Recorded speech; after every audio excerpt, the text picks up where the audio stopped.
From a psychological perspective, the two key traits of a lifelong partner. Have you ever really thought about what truly matters in a relationship? If you ask people this question, most will say things like, they should be willing to spend money on me. They should make time to be with me. They should keep the house neat and tidy. They should be warm and considerate. And of course, a lot of people would add, at the very least, they should be loyal. But here's the thing. If your partner doesn't have the two key traits I'm about to talk about, then all those so-called good qualities, they could just as easily be given to someone else. Now you might be thinking, loyalty, given to someone else? That doesn't make sense. But the truth is, over 90% of breakups don't happen because someone cheated. They happen because the couple simply can't keep going together anymore. According to research in behavioral psychology and social psychology, couples who last a lifetime almost always share these two critical traits. If you're married or in a serious relationship, you've probably felt this firsthand. And if you're not married yet but in a relationship, then listen up. This might just change your perspective. Trait 1, the ability to handle conflict. Arguments in relationships, completely unavoidable. The closer you are, the more time you spend together, the more things you'll have to discuss, compromise on, and adjust to. Think of it like two gears meshing together. The more they touch, the more friction they create. So being able to properly handle conflict is a make-or-break skill in long-term relationships. Imagine being in a boat caught in a storm. Whoever's steering needs to know how to navigate through it. There are 3 common ways people argue, and each one is like a key that opens a different door, leading to completely different outcomes. Let's see which one sounds most like you and your partner. 1. The scorekeeping argument. This is when both people keep bringing up past mistakes, constantly trying to win the argument. Emotions heat up fast, and before you know it, the fight escalates. You're both like two torches being thrown together. The flames just get bigger and bigger. And when emotions take over, it's easy to say things you can't take back, making things even worse. 2. The avoidance argument. This happens when one person is trying desperately to communicate, hoping to fix things, while the other completely shuts down and withdraws. Imagine one person talking non-stop, hoping to reconnect, while the other sits in cold silence. Eventually, the frustrated partner snaps and says something out of anger, something they regret later. In this scenario, the person desperately trying to communicate starts wondering, are they pushing me away? Do they even love me anymore?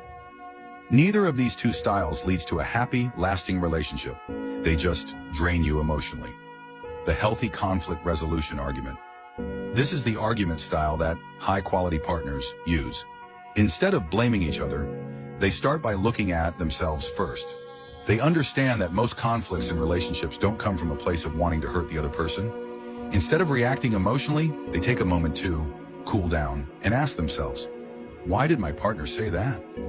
Are they just looking for comfort, attention, or understanding? Is there an unmet emotional need behind their words? Then instead of yelling or shutting down, they sit down and talk things out calmly. They truly listen to what their partner has to say. Over time, this kind of communication builds deeper understanding and emotional connection, leading to fewer fights in the long run. This is the real way to make a relationship stronger. It's how two people truly become part of each other's lives and stay together for the long haul. So, if you and your partner struggle with conflict, now's the time to learn and grow together. Tag your partner and start practicing these skills. If you want more in-depth insights, follow me.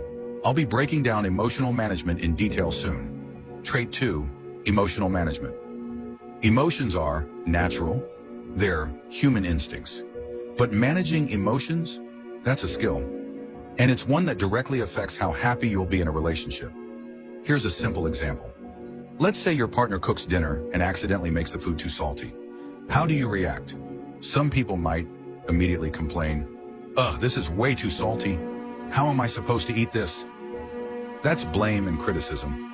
In their mind, they believe their partner should have cooked to their taste, as if it's expected. But someone who's good at managing emotions sees things differently.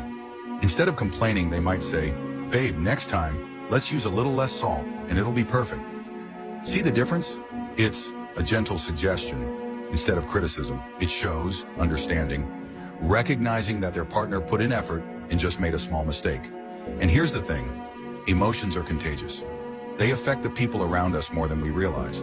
If your partner criticizes you, doesn't your mood immediately drop? One bad mood can ruin an entire day. That's why being able to manage emotions directly affects the quality of your relationship.